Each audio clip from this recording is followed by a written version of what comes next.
Imagine waking up one morning to a world where every bird has forgotten how to fly. The skies are eerily empty.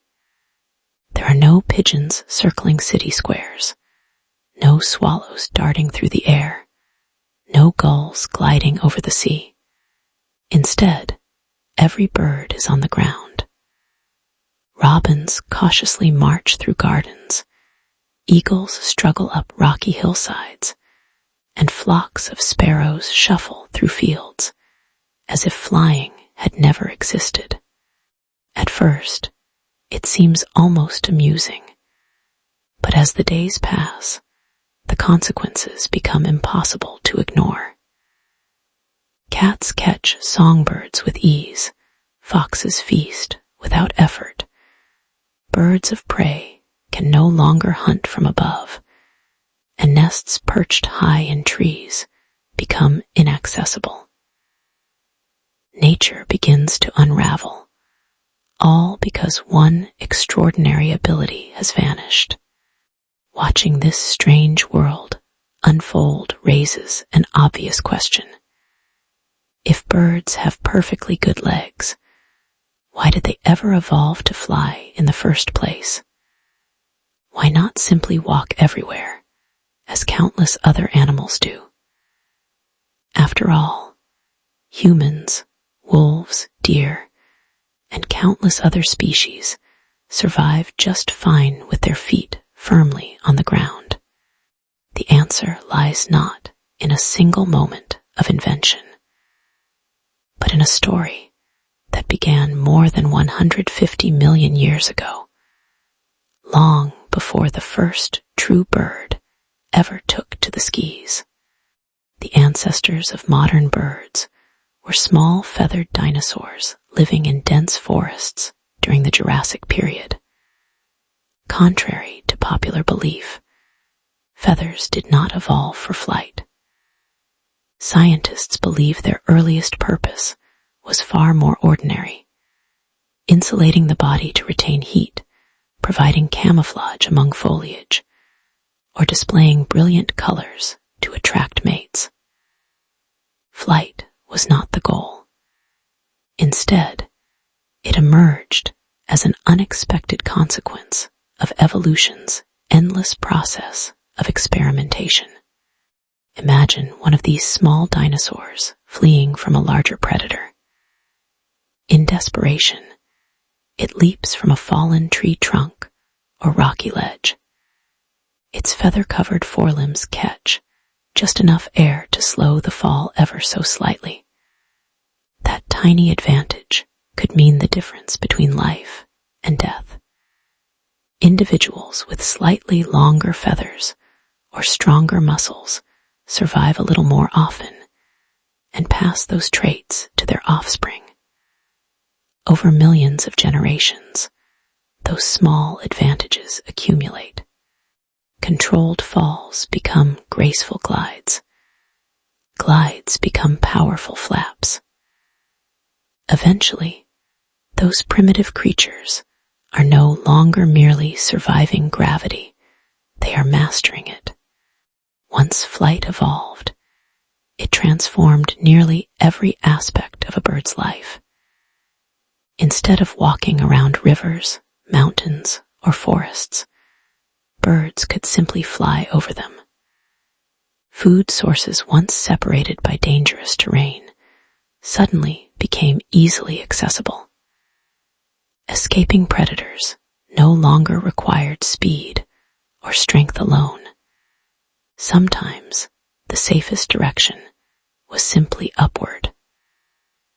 The sky offered opportunities unavailable to any purely ground-dwelling animal.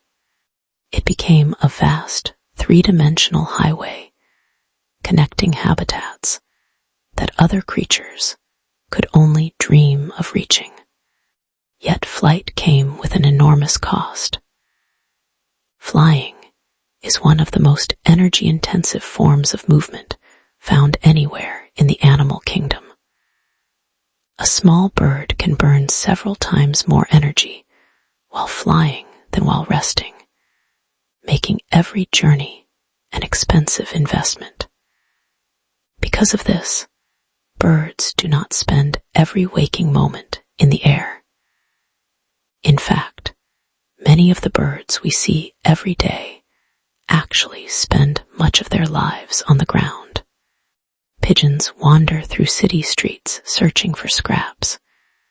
Crows stroll across fields, investigating anything that looks edible. Sparrows hop between patches of grass, looking for seeds, and gulls patrol beaches on foot. Flying is not their default mode of travel. It is a remarkable tool reserved for moments when it offers a significant advantage. Evolution has also shown that flight is not always the best solution. Some birds abandoned it altogether.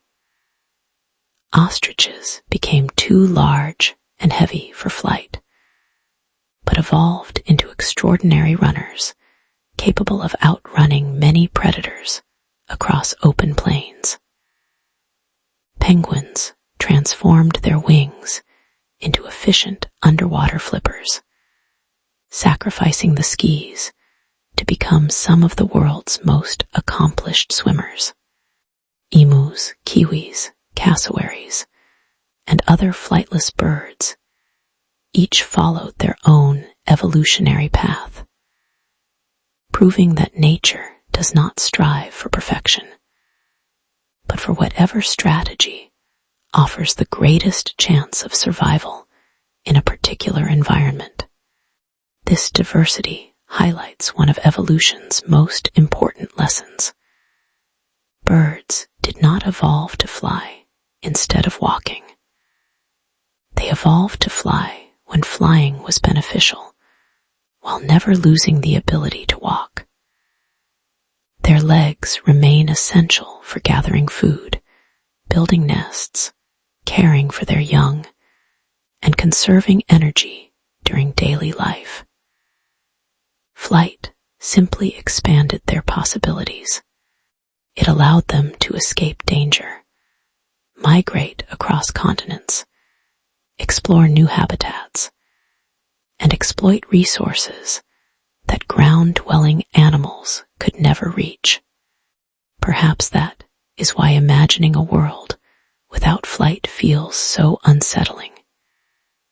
It reminds us how profoundly this single adaptation shaped not only the lives of birds, but the ecosystems of the entire planet.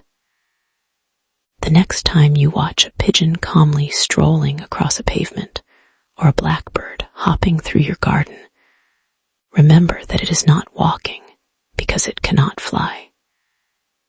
It is walking because, at that moment, flying is unnecessary, but the instant danger appears or opportunity calls, millions of years of evolutionary refinement awaken. With a single leap, gravity is momentarily defeated, and one of nature's greatest inventions takes flight once again.